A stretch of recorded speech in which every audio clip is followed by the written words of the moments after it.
Hey everybody, what's up? Tim here with this week's Faith on Fire post.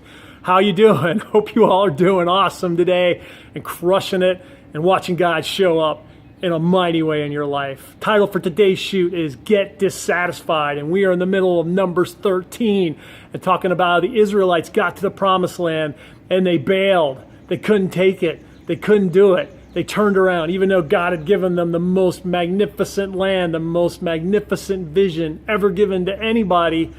They simply couldn't get their minds around it, couldn't get their hearts around it, couldn't take hold of it. We've talked about ways that we cannot let that be us, and that we can go after the vision God's given us and take it with boldness and with confidence, knowing that we're well able, knowing that He wants us to, and knowing that it's ours. So today's title, once again, is Get Dissatisfied. Now, part of the story of the Israelites coming out of the promised land is on their journey at one point, they became really frustrated, really discouraged because they were obstacle, challenge, difficulty focused. They weren't focused on God and His promises and all the cool things He's done. They were focused on everything that they thought could go wrong, might go wrong, should go wrong.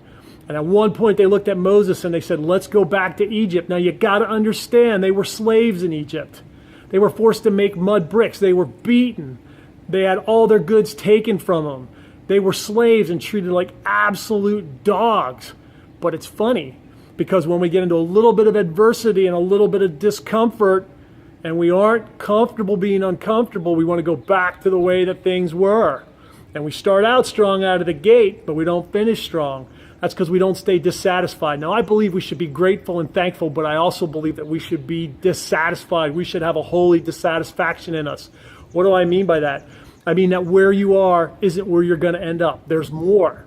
There's better. And you're entitled to it. And it's been promised to you. It's theirs for you. It doesn't mean you aren't going to have battles. Doesn't mean you aren't going to have to go through challenges. Doesn't mean you aren't going to have to rely on God.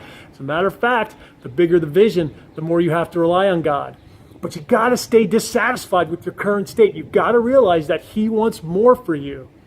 The Word says that I know the plans I have for you, say the Lord, plans for good and not evil, to give you a future and a hope. No matter when you read that, that's in the present tense. Implication is we should always be getting better. We should always be ascending. There's always more out there, whatever more is for you. But if you become satisfied with where you are, if you accept the mediocrity, if you accept being second rate, if you accept a humdrum life, a so-so life, just going through the motions, you're never going to get there. You've got to stay dissatisfied. You can be grateful. You can be thankful. You can learn to be content in the circumstance, but you don't have to stay in the circumstance. You're meant for more. You're a child of the King. He wants the best for you. The only way you're going to get there, though, is to stay dissatisfied. Because once you get satisfied, you give up. But by staying dissatisfied, you continue to believe in God. You continue to follow the Word. You continue to take action. You continue to practice all the stuff that we're practicing. And you see the land.